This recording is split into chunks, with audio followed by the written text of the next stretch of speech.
Bonjour à tous et bienvenue pour cette nouvelle année. Aujourd'hui, on va parler un petit peu d'audio, forcément.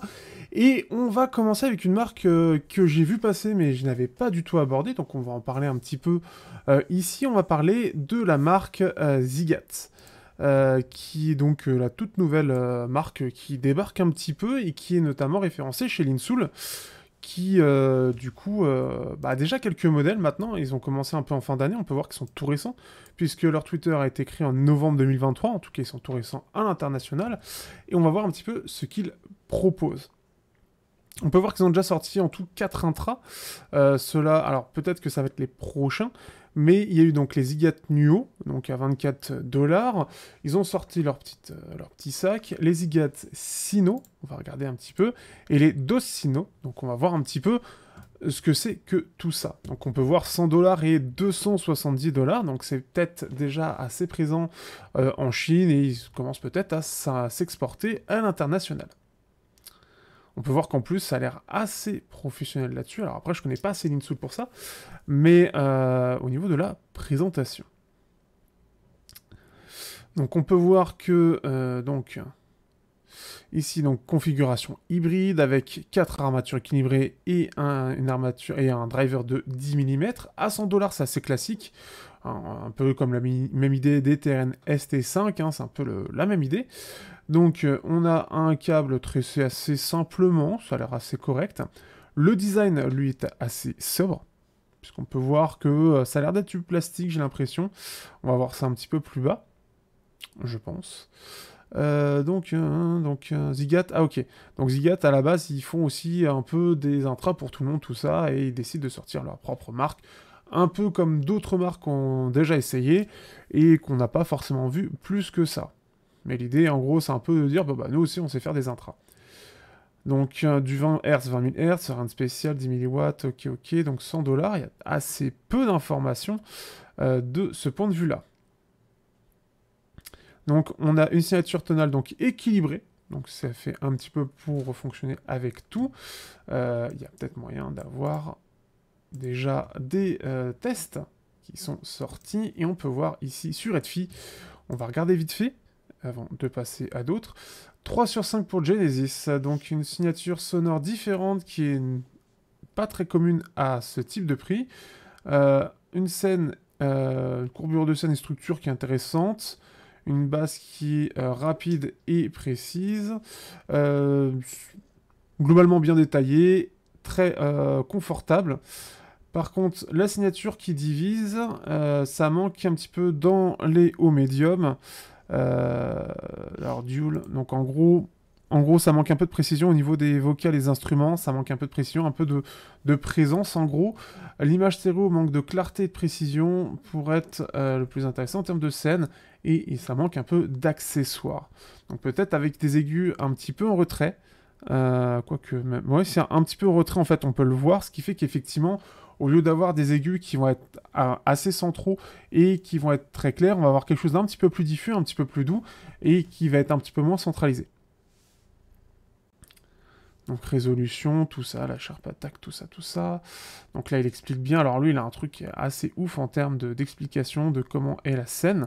Donc là, un petit peu, voici sa perception. J'aime beaucoup ça. Après, j'aurais jamais, je pense, quelque chose d'aussi précis là-dessus, mais c'est quand même pas mal de ce point de vue-là pour expliquer. Après, voilà. Donc lui, il met performance dollar 0,50K, donc c'est pas incroyable en soi. Bon, après, il a l'air d'être assez exigeant, bon, après, ce qui est logique, mais chacun ses exigences après. Ici, Red Carmore, ce qui est un petit peu plus sympa. Donc, le driver 10 miettes en LCP dynamique pour les basses. Oui, bon, bah ça, ok, c'est... alors, il est très petit, avec un son très vibrant, ok. Plus avec des... alors, pour ceux qui ont les Simgot E M6L, en gros, ça met les voix un peu plus en avant. Et ça semble être le compétiteur direct d'essai Simgot. Donc, oui, bon, les 1 an, oui, ok, bon, il n'y a pas grand chose à dire, on va aller directement sur un autre, hein. L'idée c'est d'aller dans la simplicité.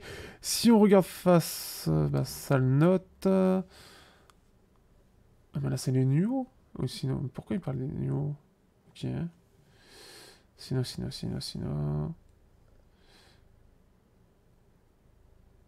Ok, il a testé. Il y en a, ils font des tests de 3 milliards d'années, là. Ici, Genius, super neutre pour cette année. Très musical, avec un super neutral 7. Ok, ça doit être dans le sens design, peut-être. Donc, par contre, on a un tuning qui est assez chaleureux et assez musical. Donc, une basse qui est assez massive et texturée. Donc on a une bonne attaque pour une mid-bass qui est assez punchy, donc ce qui fait que ça tape un petit peu. Des médiums qui sont doux, alors NIT, je sais pas ce que ça veut dire. Des hauts médiums qui sont pas fatigants et corrects, et les hautes fréquences sont plutôt bien détaillées. C'est pas le plus transparent ni le plus aéré, donc c'est justement qu'on a cette idée où les aigus sont un petit peu en retrait, et pas, pas la scène la plus large, mais la profondeur est excellente. Donc en gros, c'est plutôt pas mal. Pour ceux qui veulent des aigus un petit peu doux, ça peut vous plaire du coup là-dessus.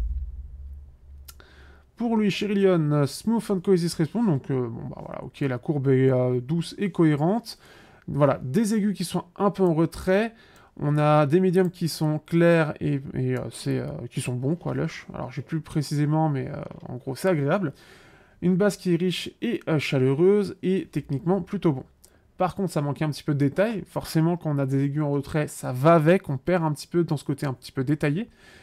Ça manque aussi un petit peu d'énergie dans les aigus. Encore une fois, ça va avec. Et un peu moins d'impact dans la basse. Du coup, peut-être, ça manque peut-être un peu de punch pour lui. Après, je vous laisse regarder un petit peu les tests. Donc ça, c'est une bonne chose. Déjà, à 100 $, c'est plutôt intéressant. Les nouveaux, donc, sont les DOS Cinco, qui sont ici du 2 drivers et 3 armatures équilibrées. Là, on commence déjà quand même à être sur quelque chose d'un petit peu plus orienté performance, un petit peu plus haut de gamme. Donc ici, 2 drivers dynamiques. Donc on va voir un petit peu s'ils mettent un peu plus d'informations. Oui, donc apparemment, on a une bonne puissance dans les basses avec une hauteur de 10 décibels en plus pour la sous-basse et les basses fréquences. Donc ensuite pour les armatures équilibrées, on a du Sonion et du Knowles. Donc ici. Donc les Sonion sont utilisés pour les médiums et le Knowles pour les extrêmes aigus. Donc avec 3, c'est un 3 voix. Et en plus de ça, donc il a un très bon son pour autant pour les audiophiles que l'écoute un petit peu plus casual, un petit peu plus lambda, on va dire. Alors, isobaric driver dynamique, ok. Donc, en gros, ils utilisent 2 drivers dynamiques séparés qui sont arrangés en isobaric. Alors là, comme ça, je connais pas l'isobaric, donc n'hésitez pas à dire dans les commentaires ce que c'est pour les autres, pour ceux qui savent.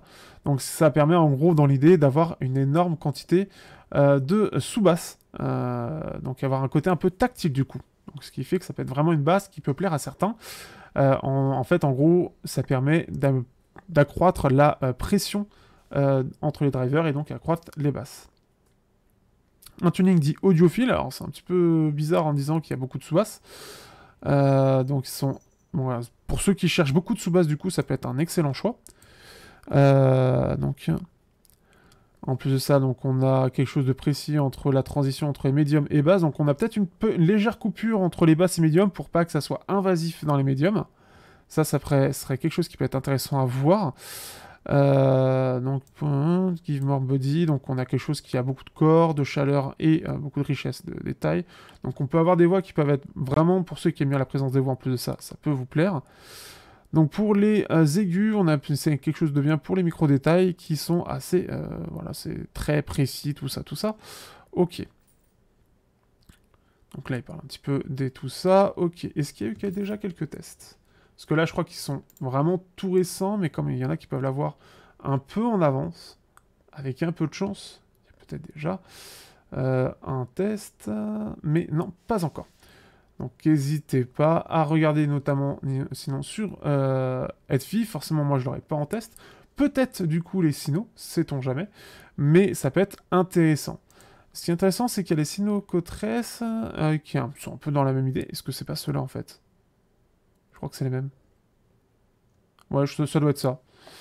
Ça doit être ça. Ah non, c'est plus un côté studio. Donc avec un focus sur la sous-basse. Donc Natural Treble Peaks avec un petit pic dans les 3 kHz pour les aigus, idéal pour les musiciens, ingénieurs et audiophiles. Donc intéressant, quelque chose d'un petit peu plus équilibré.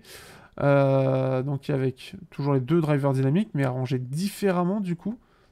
Toujours en isobarique, mais du coup un petit peu moins orienté sous basse. Donc on en a un plus fun que l'autre, donc en gros ça a l'air d'être un peu les 2 mêmes intras, mais avec 2 signatures très différentes. Intéressant à voir à combien il sera vendu, mais c'est possible que ce soit un petit peu dans la même idée, voire un peu plus cher. J'imagine bien 350$ pour le côté un peu studio, à voir tout ça. Voilà, j'espère que ça vous aura plu pour, en termes de découverte pour bien commencer l'année en audio. Les tests reprendront la semaine prochaine et on verra un petit peu des intras assez intéressants, d'autres casques un peu moins, mais vous verrez ça très bientôt. Et vous verrez aussi, mais on en parlera dans une autre vidéo, sur ce qui est prévu cette année.